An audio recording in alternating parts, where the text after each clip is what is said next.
As a young Māori woman growing up in an urban city like Auckland, I now realise how fortunate I was to have my whakapapa right in the centre of where I lived.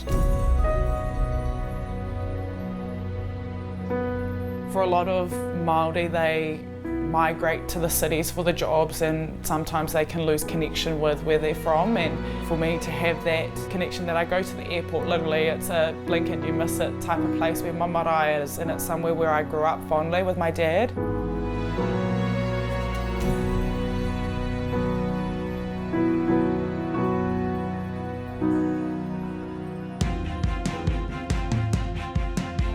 I'm from Maia, so South Auckland, but we grew up in Hillsborough.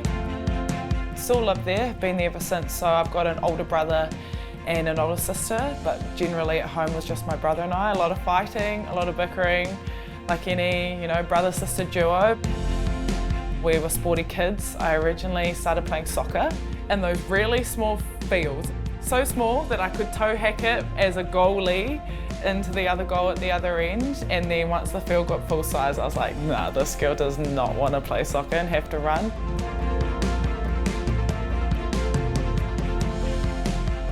He was a cricketer, so he played cricket, played soccer, and then got into basketball and somehow thought actually maybe I could be a good netballer. I actually went down to Auckland Netball Centre and played for the Blue Crystals, I think it was, back then, and it was just a mix of girls, mostly from the east. And I first got put into goalkeeper, I think, just naturally the height, and then into goal shoot. And as I got older, I played for my school, Hillsborough Primary School, and then went to Waikofa Intermediate, which was quite fun. Played rep netball for Auckland, for Waitakere.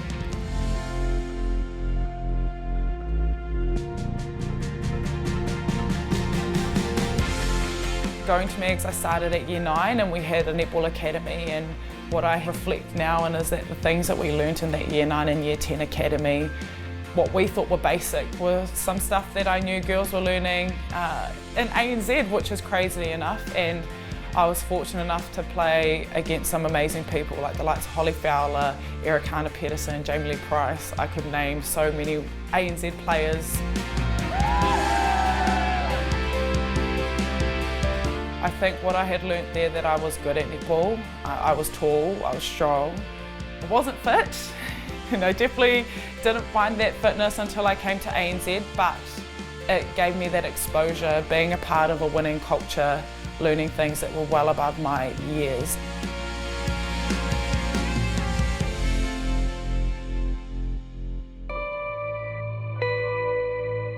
You'll see all the Pulse players wearing black armbands, and sadly Maia Wilson's grandmother passed away. They are honouring her tonight.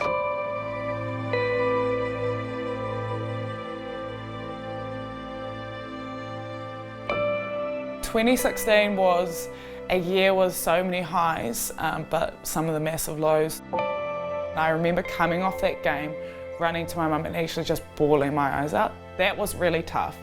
And then 6 months later, out of the blue, my dad has a brain aneurysm and was in ICU. I remember being in Wellington at the time with no reception where we were, and having to run onto a plane to get up here.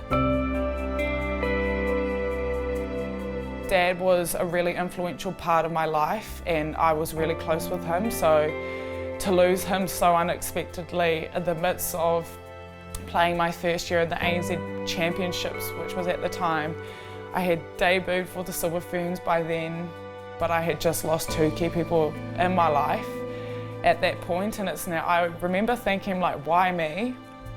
I was 18, 19, was wanting to, when you think in the future, I'm like, I want my kids to grow up with their grandparents, and that's something that I really have to bite my tongue now that my dad's not going to be there.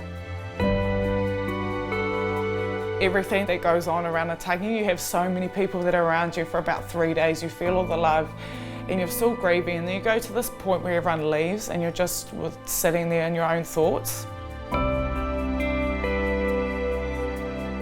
Like any family, there's always some issues that goes on there, so that was quite a tough thing to be able to deal with. But I never thought at the age of 19 I'd have to be talking with my mum about an estate, about her will, and what was going to go on between the two families.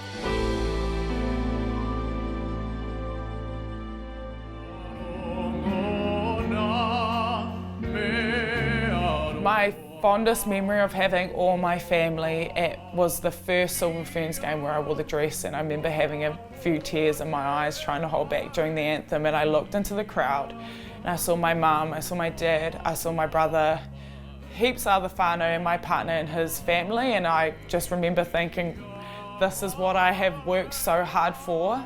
Unfortunately, I didn't get on in that game, and I don't think my dad ever saw me live play or debut, but it was the privilege to be in the dress, for my family to see all the hard work, the time, the effort, the money that they had invested in me to get where I am today. It's something really special, but I do think of it, especially in Nations Cup 2020, and it was probably that first time that I got some really quality game time. I really wish my dad was there.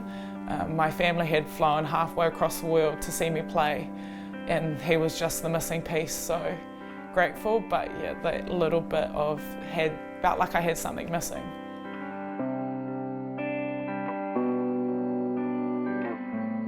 So the first week of lockdown, my mum got a call that she had been diagnosed with lung cancer, and that threw me a lot. My dad had passed away 4 or 5 years before that, and I remember thinking, am I going to lose both my parents, and I'm only 22, 23? She actually had 30% of her right lung taken out.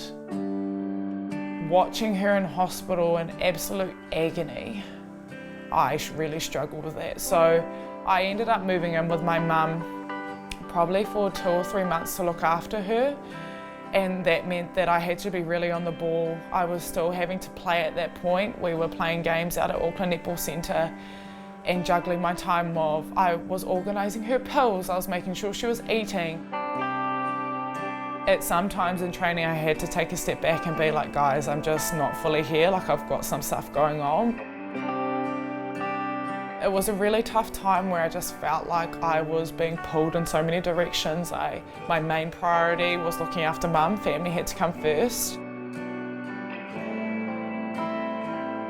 I also had the netball commitments, I had the study, and I also had my own personal commitments in Wellington that I really struggled to uphold. So I just knew that I had to talk to people, and I had to reach out and be like, hey, I need some help. I was lucky enough that I had Lisa Mather, who's my teammate in SARS. Her and her sister came over and they vacuumed our house. People brought us dinners, and it just made me realise that by asking for help, it was okay. I didn't have to do anything on my own. I have found in the last couple of years I'm a really resilient person. No matter what life has decided to chuck at me, which has been a fair few bits in the last 6 years, I've somehow been able to get through it, and at the moment sometimes it's that period where you're just coping. At the end of the season, when mum was finally being able to be a bit more independent, I just remember thinking back like, thank goodness, because I don't know if I could do it any longer. Thankfully, to the help of the hundreds of people that would come over and visit mum, I was able to get through it.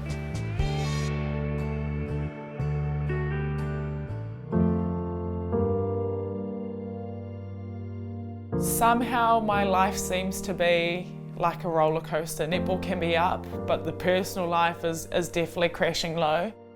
It is like a juggling act, putting the player hat on, putting the daughter, partner, sister, friend can get quite tough.